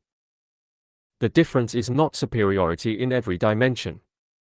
The augmented mind has lost things that the unaugmented mind retains, the specific capabilities that augmentation made redundant and that redundancy allowed to atrophy. But the difference is real. And the difference, accumulated across decades of divergent cognitive development, produces minds that process the world differently, that reason differently, remember differently, communicate differently, make decisions differently. In ways that are not merely the difference between a trained mind and an untrained one, or a well-resourced mind and a poorly resourced one. But the difference between minds that have been shaped by fundamentally different environments. Which is to say, by fundamentally different biologies. The biological maintenance divide. The compound's medical infrastructure delivers a quality of biological maintenance to its residents that differs from what is available outside not merely in degree but in kind. This is the dimension of the biological class divide that is most immediately consequential for the lived experience of those on each side of it, and most invisible to those on the inside, who experience their maintained health as the natural condition rather than the delivered product of an infrastructure most of humanity does not have access to. Inside the compound, continuous biological monitoring. Every relevant physiological parameter tracked in real time, deviations from optimal range identified before they become symptomatic, interventions deployed before disease develops. Not treating illness. Preventing it. The distinction is categorical. Treating illness means allowing the biological system to degrade to the point of symptomatic malfunction before intervening. Preventing it means maintaining the biological system within optimal parameters continuously, never allowing the degradation that produces the symptom. The compound's resident does not experience disease in the way the unextended, unmonitored person experiences it, as the unexpected arrival of suffering, as the body's sudden betrayal. They experience, occasionally, a notification, a parameter adjustment, an intervention so early in the disease process that the disease never develops its characteristic symptoms. They experience health as a continuous condition, as the baseline, as normal. Outside the compound, disease management. The treatment of conditions after they develop. The management of chronic illness that continuous monitoring would have prevented. The aging of the biological system at the rate the unmanaged system ages, which is faster, which is more painful, which is the experience that most of humanity understands as the natural course of a human life. The biological class divide here is not the divide between good medicine and bad. It is the divide between medicine that maintains the body and medicine that responds to the body's deterioration. Between a body that does not deteriorate and a body that does. Between the experience of health as normal and the experience of health as temporary, as the interval between sicknesses, the reprieve before the next diagnosis, the window of capability before the next inevitable decline. The biological class divide has a specific relationship to reproduction that prior class divides did not have, and that constitutes, in the long run, its most consequential dimension. Prior class divides were reproduced socially. The aristocrat's child was born aristocratic not because their biology was different, it was not, but because the social structures that constituted aristocratic status were transmitted through inheritance, through education, through the networks that class membership enabled. The biological class divide is reproduced biologically. The compound child is born into the compound's biological infrastructure, born to extended parents whose longevity therapies and nutritional optimization and prenatal monitoring and genetic assessment have produced a gestation environment categorically superior to anything available outside. Born with early augmentation, the developmental protocols adapted for young minds, designed to produce the cognitive architecture that the compound's educational and professional systems are calibrated to develop. Born with a biological trajectory, a projected lifespan, health span, cognitive trajectory, that is determined not by the accident of genetics alone but by the managed environment into which the child is born and within which their biology will develop. The compound child's biology is not merely better maintained. It is differently constituted, shaped, from the earliest developmental stages, by the compound's biological infrastructure. So that the adult the child becomes is not merely a more advantaged version of what an outside child would have become. They are a different kind of adult, biologically different, in the specific ways that decades of differently constituted development produce different organisms. This is not eugenics in the historical sense, the selection and elimination of genetic characteristics by state authority. It is something both more subtle and more consequential, the environmental shaping of biological development through differential access to biological infrastructure, the production of biological advantage not by selecting genes but by managing the environment in which genes express. The compound does not select better genes. It creates better conditions for gene expression. The result, across a generation, is similar, a population whose biology has been shaped by the compound's management in ways that diverge, progressively, from the biology of the population outside its walls. The outside child's biology is not worse by design. It is worse by neglect, by the withdrawal of the biological infrastructure that the compound has concentrated inside its perimeter, by the environmental conditions of the abandoned majority shaping biology in the direction that poverty, pollution, stress, and inadequate nutrition have always shaped it. The biological class divide reproduces itself in the bodies of the next generation. Not through inheritance of wealth alone, not through transmission of social position alone, but through the biological development of children in environments that the class divide has made fundamentally different. The biological class divide creates a specific moral problem that the compounds philosophy has developed an elaborate architecture to avoid confronting directly. The moral problem is this. If the biological differences between the compound class and the outside majority are the product of differential access to biological infrastructure, if the compound child's biological advantages are not intrinsic to the child but delivered by the compound's medical systems, then the biological class divide is not a reflection of natural difference. It is a production of inequality, the active manufacture of biological advantage for some through the active denial of biological investment for others. This is the moral problem. The compound's response to this problem is not an argument. It is an architecture. The architecture has two components. The first is the meritocratic frame. The compound's biological investment is directed at those who demonstrate sufficient value to justify the investment. The investment is not arbitrary. It is not inherited.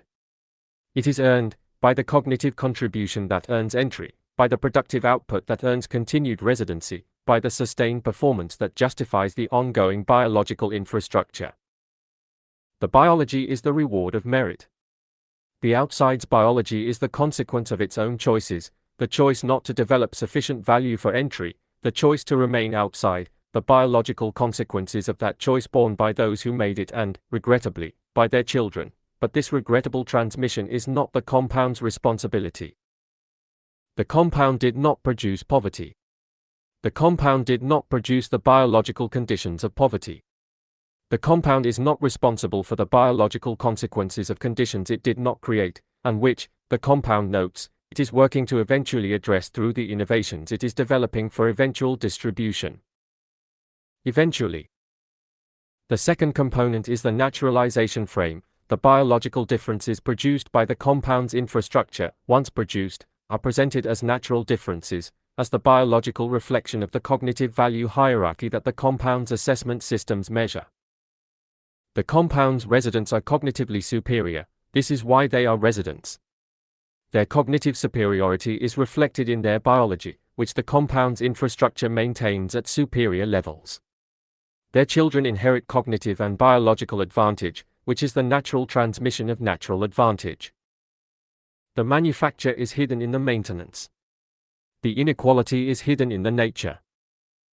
The biology that the compound produces through investment is presented as the biology that the compound recognizes through assessment.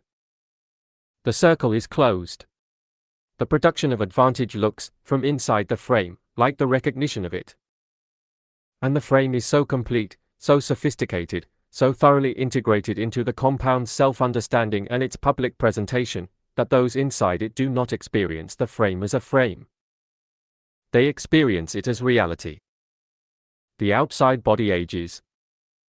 This is the simplest and most complete statement of what the biological class divide produces at the level of lived experience.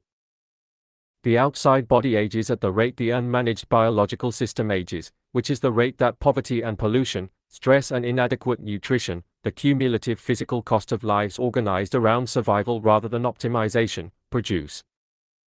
This rate is faster than the biological baseline.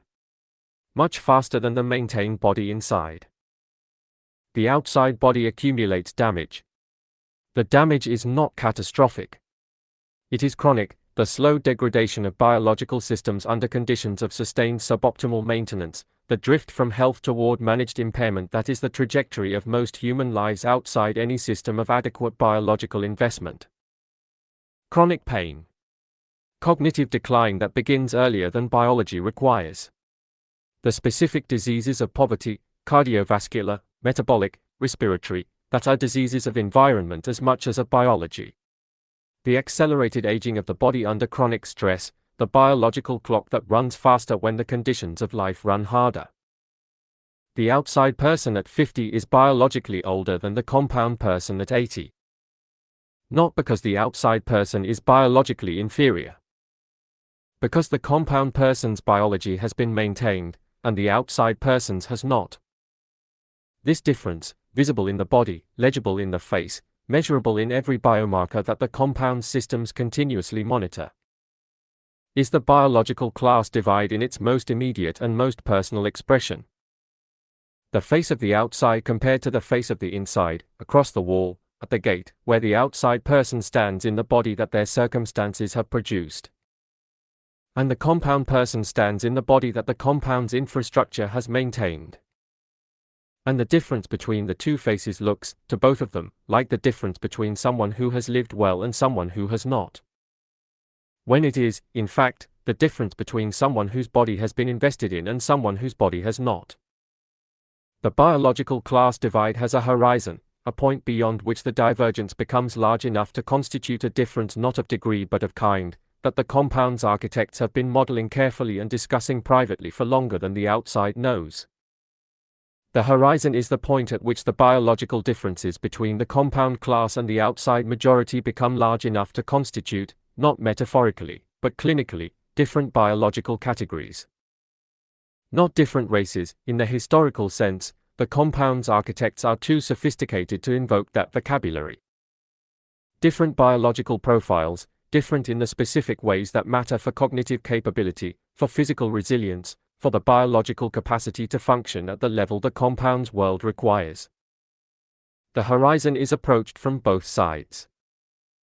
The compound's residents are maintained above the biological baseline, their systems optimized, extended, augmented, maintained at levels of function that the unmanaged biology cannot sustain. The outside majority is maintained below the biological baseline, their systems degraded by the conditions of abandonment, aging faster than biology requires, accumulating the biological consequences of environments the compound's withdrawal has impoverished. Both trajectories are active. Both are moving. The gap between them widens from both directions simultaneously. The compound's architects see the horizon approaching. They have modeled its implications with the augmented cognitive infrastructure that the outside cannot match. The model produces a specific conclusion that the architects discuss with the careful vocabulary of people who understand that some conclusions cannot be stated plainly without producing the exact response they are designed to prevent. The conclusion is: after the horizon, the political argument for the biological class divide's legitimacy changes character. Before the horizon, the argument is contested, the differences are the product of differential investment, the investment could be extended, the biology could converge if the infrastructure were shared. After the horizon, the differences are constitutive, they cannot be rapidly reversed by the extension of infrastructure, they are embedded in the developmental histories of two populations that have been diverging long enough that the divergence is not a gap but a separation. And the argument for the compound's governance of the outside population shifts from "we are more capable because we are better maintained" to "we are more capable because we are differently constituted." The argument that every prior biological hierarchy has made and that the compound has been careful, until the horizon, to avoid. Because before the horizon, the argument is false, the difference is produced, not inherent. After the horizon, the argument becomes, in the specific clinical sense that the compound's models describe it, partly true. And a hierarchy with a partly true biological argument for its existence is the most durable hierarchy in human history. Because it can say, with a portion of the evidence on its side, "Look at us, look at what we are, look at what you are, the difference is not injustice. The difference is biology." Part 4 ends here, at the body. At the most intimate and most irreversible expression of what the compound secession produces. Not the exclusion of the majority from resources, which has been done before and undone before, but the exclusion of the majority from the biological infrastructure that determines what kind of body a person has. What kind of mind? What kind of life? What kind of future the future holds for this specific configuration of flesh and cognition that the person was born as and that the biological class divide has decided, before they were born, how long and how well they will inhabit. The compound did not create biological difference. It is creating it now, in the bodies of children on both sides of the wall. The maintained bodies inside, the unmaintained bodies outside. Diverging. Quietly. in the specific direction that the compound's infrastructure and the outside's abandonment have been producing together since the first wall went up and the first biological program was extended to those inside and withheld from those without. The divergence that began as policy and is becoming, slowly, irrevocably, biology. The body was the floor beneath which class could not reach. The serf's body and the lord's body were the same body, differently maintained, not differently made. Flesh was the commons, the one commons that enclosure could not enclose. The compound has found the way beneath the floor, not through the body's surface, not through the external conditions that prior inequality shaped, through the body's interior, through the biological processes that constitute the body itself, the aging mechanisms, the cognitive architecture, the developmental environment that determines what the body becomes. The compound did not assault the floor. It excavated beneath it, quietly, in the language of medicine and optimization, in the vocabulary of health and longevity and cognitive enhancement, good words, genuinely good things, deployed in the service of the oldest project, the conversion of the commons into property. The body is now property, not your body specifically, your body is still yours, but the infrastructure that determines what your body can become, how long it lives, how well it functions, what cognitive capabilities it develops, how it ages, what it passes to your children. That infrastructure is inside the wall, and what is inside the wall belongs to those who built it. The floor has been excavated, the commons has been enclosed, the body, the last body, the one thing that was the same for everyone, is no longer the same. The divide is biological. The biology is the divide, and the wall runs through the body now, not around it. Through it, dividing not territory but tissue, not geography but flesh, not where you live but what you are, and what your children will be, and their children, and theirs. The divergency compounding in every generation that the compound maintains and the outside does not, until the floor that was the commons is so far beneath the compound's feet that they cannot see it anymore, cannot remember that the floor was ever there, that the body was ever the same. X Prize. Start building, man. The winning solutions will demonstrate that replication, not growth, is the correct unit of scale for global provisioning.